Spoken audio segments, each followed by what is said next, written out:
Aurtengo egitarauan sartu diren berrikuntzen artean, herri kirolen proba berezia aurkitu dugu. Sansonarrek antolatuta parte hartzaileek geltokitik San Juan plazara enbor bat igo behartzuten, ahalik eta denbora laburrenean. Joan zen igandean urriaren 3 izan zen ordu batak aldera. Eta bertan 5 lagun animatu ziren parte hartzera. Horietako 4 gizonezkoak eta 1 emakumezkoa. Enborra gutxi gora bera 45 kilo pisatzen zituen, beraz, froga benetan neketsua eta zaila. Parte hartzaile guztiek alegin handiak egin zituzten egun horretan, baina azkenean sailkapena honela gelditu zen. Juanjo Agudo 2 eta 32 minutuko markarekin lehenengo postua lortu zuen. Irabazle bilakatuz beraz. Bigarren postuan berriz atzetik Aitz Aiako mutil bat. 2 eta 37 minutuko marka lortu zuen. Hirugarren Urtzi Oiarbide, 3 eta 31 minututan burutu zuen ibilbidea urnetarra.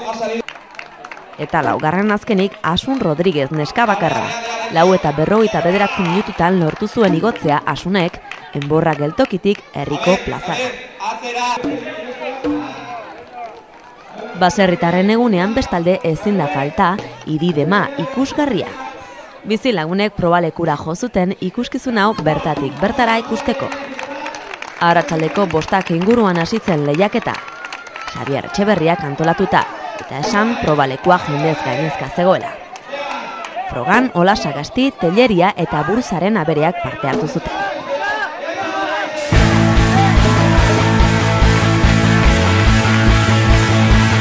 Eta mila bide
jende gehiago animatzen denez, ikusi denez, jende guztatu zaio etorri data.